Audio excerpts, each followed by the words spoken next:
Ford's third generation Focus aims not only to be a better car to drive than its family hatchback competitors, but also a better one to own. There are cheaper rivals in the Golf and Astra sector, but there are a few better ones. Has any car had more of an impact on modern era motoring than the Ford Focus? It's hard to argue the point. Forget supercars and ridiculously priced luxury saloons. Here, from the original model's 1998 launch, was a car that at last directed technology firmly at the man in the street, who in this apparently humble family hatchback could experience a car more entertaining and rewarding to drive than almost anything practically sized this side of a sizable lottery win. Now, it was expecting a lot for the second generation 2005 model to repeat such a seismic step forward, but it still remained the driver's choice in the family hatchback class against rival Vauxhall Astras and Volkswagen Golfs that made up for their dynamic failings by providing a better ride and a nicer big car luxurious feel. Something this Focus needed too. Could Ford provide it without compromising class-leading handling? Such was the challenge facing the third generation Focus at its introduction in the early spring of 2011. Here was a car with plenty to live up to. Its predecessors had topped the UK sales charts every year from 1999 to 2008, and Ford sold 1.4 million Focuses on these UK shores alone. All of which was enough to encourage the Blue Oval to adopt this Mark III as its first truly global model, to be offered for sale in over 120 countries and aiming to offer family hatchback buyers the last word in comfort, convenience, eco-friendliness and high-tech compatibility with the modern world. At one point, over 1,500 Ford engineers were working on the Focus project, suggesting a level of investment and dedication never before seen on a family hatchback of this type. The result, this car aims to move the game on yet again. But does it? Let's find out.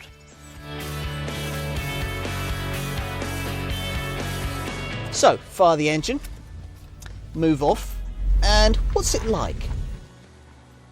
Well, more responsive than any other current family hatchback you'll have driven is the answer. Like Ford's larger Mondeo, this is one of those cars that you get in and drive and it just feels right, even over the first 100 yards. It's the driving position, the response you get through the steering wheel from the surprisingly feelsome electric power steering, and in particular, the way the car feels when you turn into bends. Cornering is something you're going to especially enjoy doing in this Mark III Focus, thanks to the superb body control, aided by a body which itself is 15% stiffer in this generation version. But the real aid that makes this car so effective when you're going through a twisty secondary road is the standard torque vectoring system. Now, I won't go into the technicalities of it, but effectively all that happens is that the car lightly, automatically just dabs the brake when you're going through a particularly tight corner. Now that sharpens the turn-in, and it also means that you can get all the power down to the tarmac where you need it. And it works. Jump out of one of these, then get into a rival Golf or Astra. If you're an enthusiastic driver, then you'll immediately notice that one of those feels dull by comparison. But then that's always been true.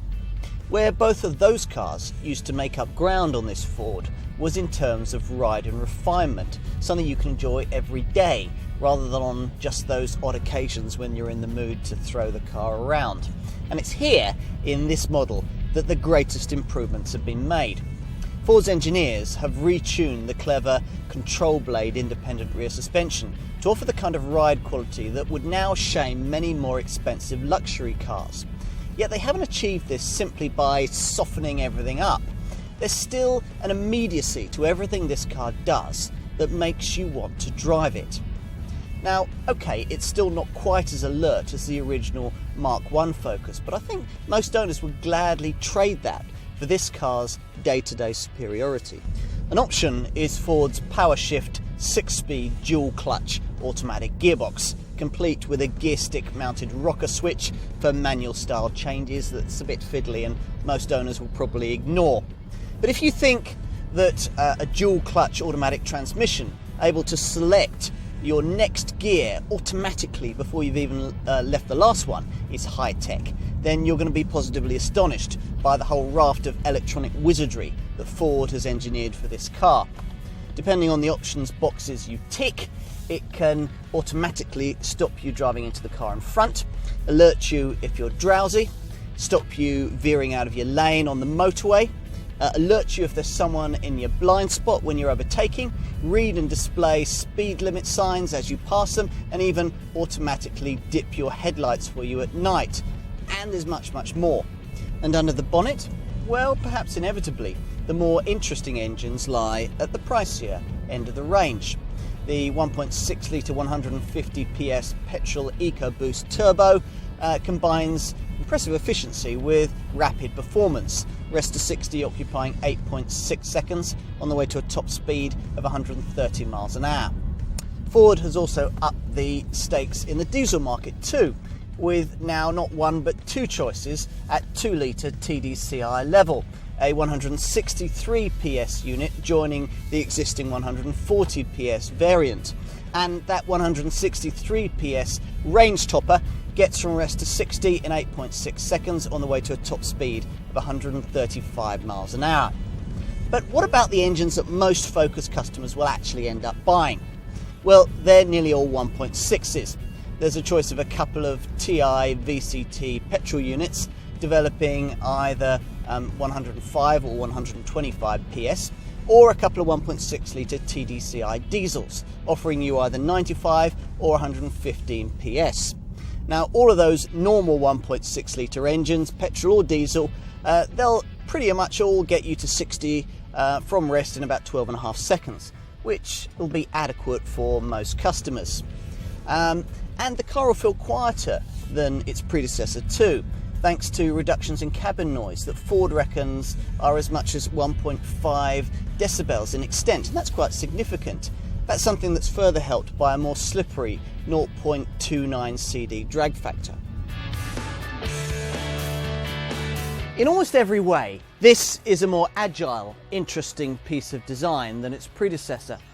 Unusually in an era where every model seems larger than the last, it's actually 16mm narrower than the Mark II version. But that's part of a more dynamic stance that also sees this car ride 16mm closer to the ground, its slight increase in length disguised by distinct side creases. It's not a look to stop passers-by in their tracks, but it is much neater and very clearly Ford Focus. And inside?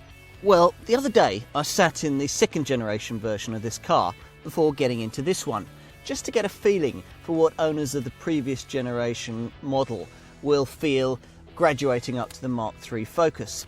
Suffice it to say that they're in for a pleasant surprise, although that's partly because the old model really was pretty dull and bland. It isn't just that Ford has now virtually matched the class-leading Volkswagen Golf in terms of fit and finish, as it needs to justify the prices being asked. It's also that the cockpit of this version is so much more interesting and driver-centric. These deeply recessed dials and this neat bank of switches in the middle of the dash, with a mobile phone-inspired herringbone design shaped around a small central rotary controller.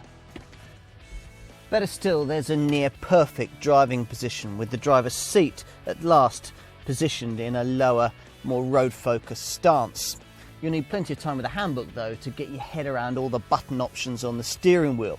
There are up to 23 different functions that you can access from here. The curved rear roofline suggests that headroom might be a little compromised here in the back, where you sit highishly positioned for a good view of the road ahead. In fact, though, the extra length and longer wheelbase have enabled the designers to pull a rabbit out of the hat, meaning that there's entirely acceptable levels of head and legroom in reality when you're sat here, provided of course that there are only two of you. As is usual with this class of car, three adults are going to need to be very friendly if they're to share backseat space for any real length of time. And the boot?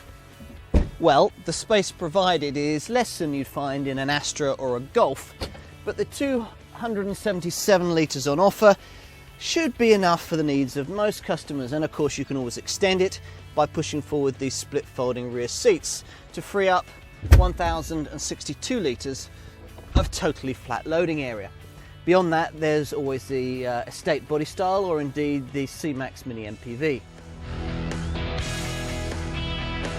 Ford Focus prices lie mainly in the £16,000 to £25,000 bracket, with a £1,000 premium if you want to go from the 5-door hatchback to the 5-door estate. If you're looking at the differences between petrol and diesel power, well, you'll need to allow a premium of between £1,000 and £1,500 to go from the 1.6 litre petrol to a 1.6 litre TDCi diesel, depending on where your starting point is in the range. So you need to make sure that your annual mileage is high enough to really justify that. If it isn't, and you simply want more poke from petrol power, then allow a premium of about £500 to go from the 105 PS version of the 1.6 litre petrol to the 125 PS version.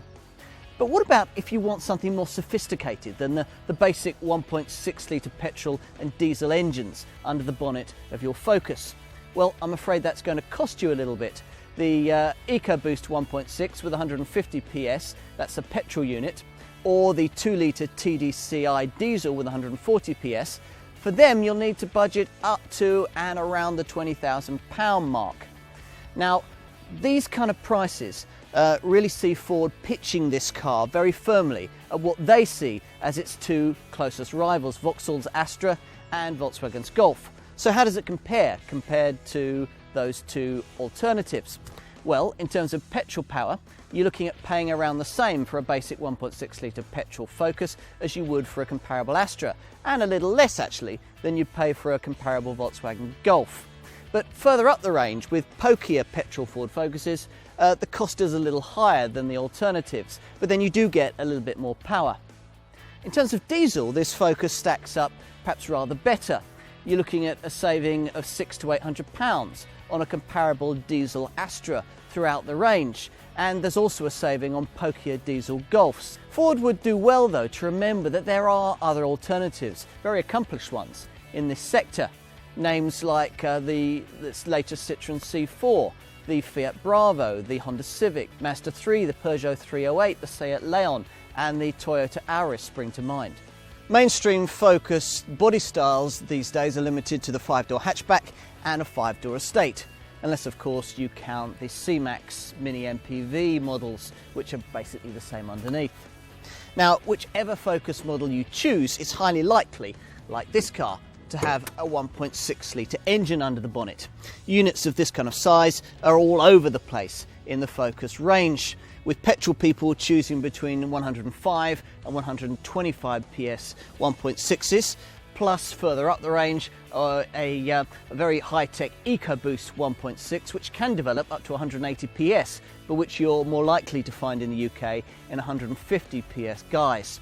Diesel drivers get their TDCi 1.6s with either 95 or 115 PS.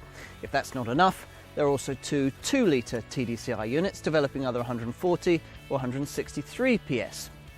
Those in search of ultimate power from their Focus though can ask their dealer about the 5-door ST hot hatch model, beneath the bonnet of which Ford's engineers have somehow shoehorned a 250 PS 2 litre EcoBoost turbocharged engine. Now, whichever model you choose, you'll find all the features needful for 21st century family hatchback motoring, plus quite a few more.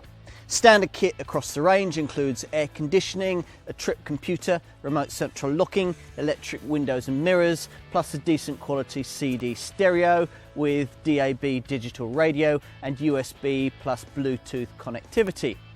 But it goes further than that. That's just the start.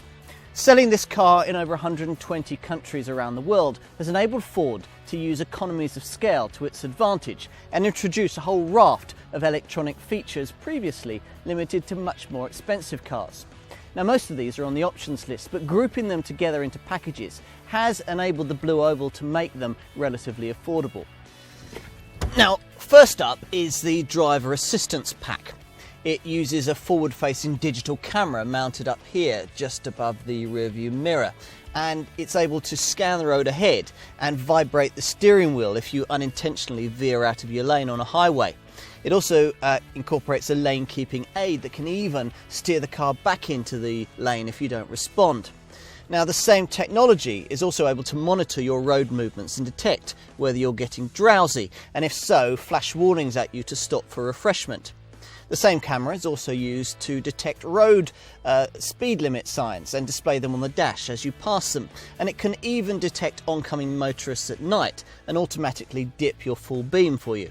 Other relatively affordable extra cost technology includes active park assist, which can self-steer your car into really tight spaces. There's also adaptive cruise control, which uses a radar system to keep you a safe distance from the car in front on the highway. There's a speed limiter to stop you unintentionally going over the speed limit, and a blind spot information system to stop you dangerously pulling out to overtake another car on the highway. Now, much of this is about safety, of course. Another area in which Ford has brought its electronic might to bear.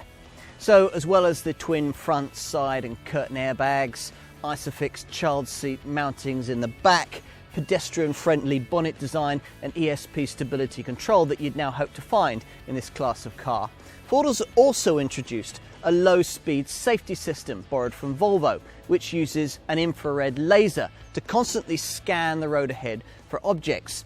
Now, the system operates at speeds of under 20 miles an hour, and it's there to prevent the kind of all too frequent urban collisions. If the system detects that there's an object in front and a collision is imminent, then it'll warn the driver automatically, at the same time pre-charging the brakes. Now, if he or she doesn't respond or isn't able to, the system can automatically stop the car itself. Now, running costs are everything in this sector of the market, hence this car's fuel-saving electric power steering and clever active grille shutter, which optimises aerodynamics at the front end. Ford, you see, are determined that this car should be able to match or beat anything that its competitors can throw at it. Not quite determined enough, though, to consider an across-the-range fitment of the kind of auto stop-start system that cuts the engine when you don't need it, when you're stuck in traffic or waiting at the lights. But from launch, Ford did include that system on what they call key variants, like the 1.6-litre TDCi diesels and the 1.6-litre EcoBoost turbo petrol variant. And it makes a big difference too. The 1.6-litre TDCi diesels are able to achieve 67.3 miles to the gallon on the combined cycle and put out no more than 109 grams per kilometre of CO2. The 1.6-litre petrol EcoBoost model deserves a mention here too. This, after all, is a car that, though nearly 50% more powerful than the entry-level 105 PS 1.6-litre petrol Focus, manages to match its fuel and emissions figures almost exactly, capable of nearly 50 miles to the gallon on the combined cycle, and putting out less than 140 grams per kilometre of CO2. Now, to help everyday motorists get somewhere close to those kinds of figures, Ford includes a gear shift indicator so that you can learn to swap cogs more efficiently, and there's Ford's Eco Mode system, which aims to help drivers change their driving style and so cut fuel bills by as much as 10%. So the Focus has changed, but not beyond recognition. Though not quite as sharp as the original, it's still a fine thing to drive. What's different now, though, is that it's also a fine thing to ride in, and to own, and to avoid a crash in. If you can afford the asking prices, you'll find that here's a family hatchback that has its priorities right, a car that's grown up, yet one that also still knows how to enjoy itself. I wonder how many owners will ever discover that. Perhaps it doesn't matter.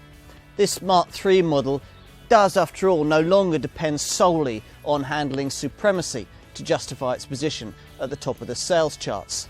Smarter and more sensible, it is more than ever number one for a reason.